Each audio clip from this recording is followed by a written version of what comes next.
On today's episode, steampunk clarinet. You know, I've only ever played 5 metal clarinet mouthpieces. 2 of them were modern Chinese or Taiwanese made, very, very poorly finished. One was an old Caspar Goldbeck mouthpiece that was solid German silver with a rubber bore. One was a silver Selmer mouthpiece. Both of those were okay. This one is incredible. If you would have asked me before I got this one if there is such a thing as a jazz clarinet mouthpiece, I would have told you no. Benny Goodman played close to medium close mouthpieces to medium throughout his career, and look at the sound he got. And you've got some of the best today. Eddie Daniels plays a 1.03 or so millimeter. Ken Poplawski doesn't go super open. So mouthpieces like the 5JB that I've tried are really terrible. And what's really interesting is this is the same numbers as a 5JB. It's also the same tip opening as similar to what Martin Frost plays, a 1.30 millimeter. And I want you to think about how different the sound is on this mouthpiece than what Martin Frost gets with his sound.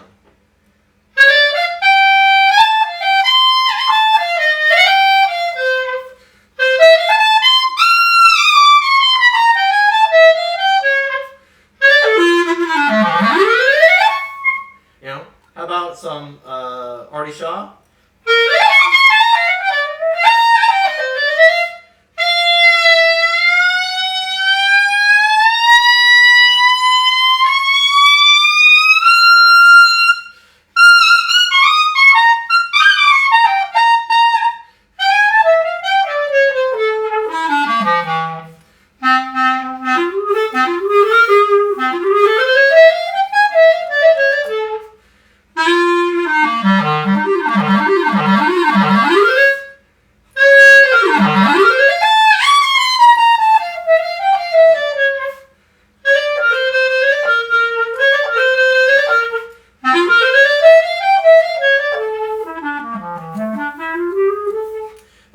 I can turn into Paul Desmond or kind of cool jazz clarinet, you know?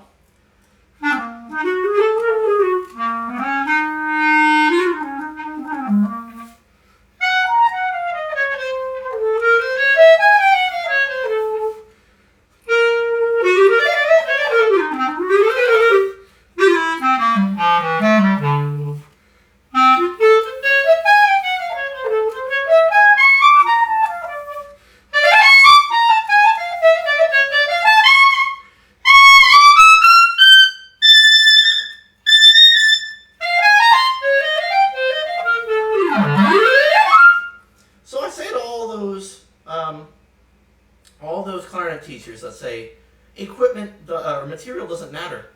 Why don't you play a metal mouthpiece? Why don't you play a plastic mouthpiece?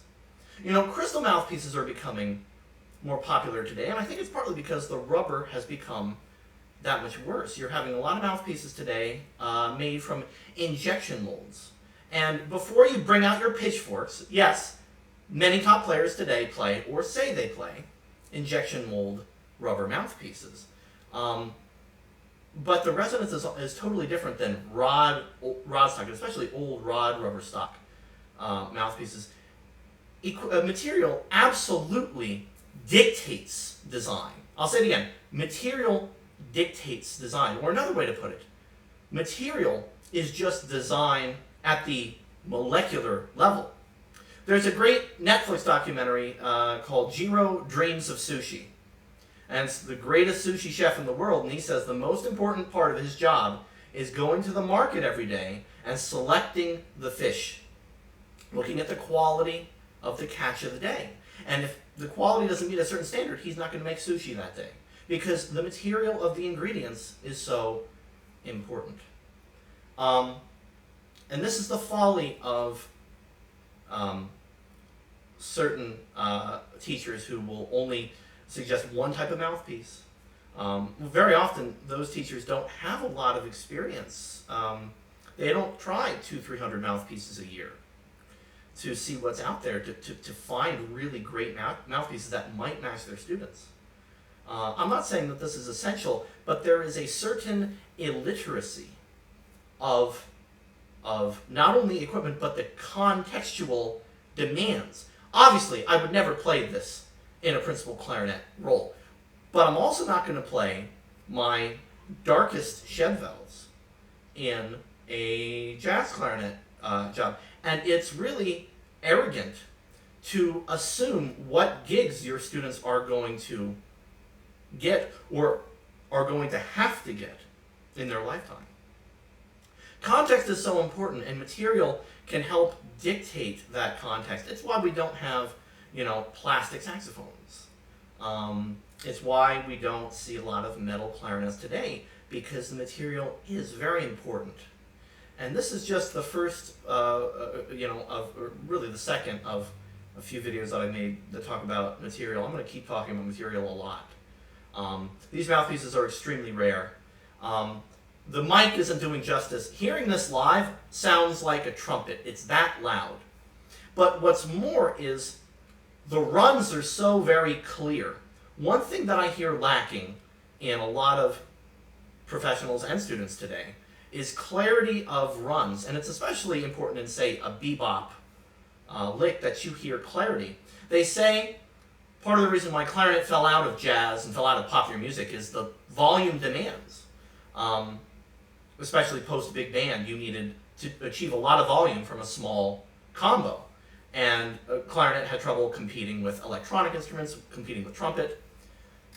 If this had become popular, maybe that would have been the case. But the other thing is clarity of the licks. You hear Charlie Parker's lines, you hear such clarity, Dizzy Gillespie.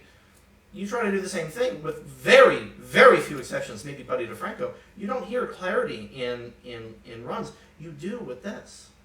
And that's the thing is, you think about one of clarinet's biggest hurdles it has to cross is clarity. And a lot of professionals don't have a lot of clarity in their playing. They have a very stuffy sound. Well, again, obviously context matters, but for certain applications, this totally achieves a level of clarity that is non-existent even in the best Shedveld, the best Selmer, old Selmer mouthpiece, best Caspar. And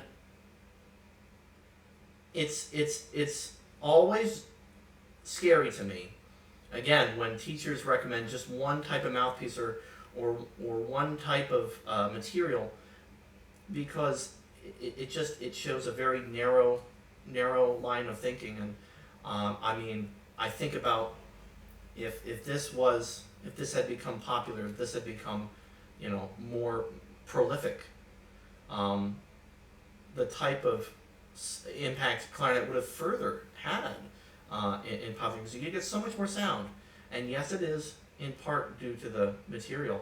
And just because it gets loud, again, it also can get a very, very sensitive kind of weather channel kind of sound.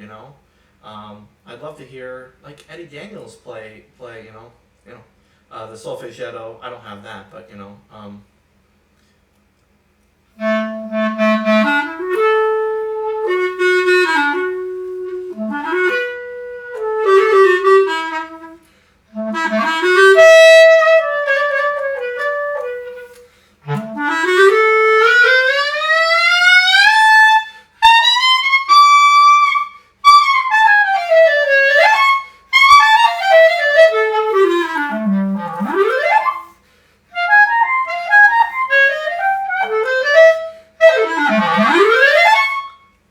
big fat jazz clarinet sound, and you can't tell me that the metal doesn't have something to do with it.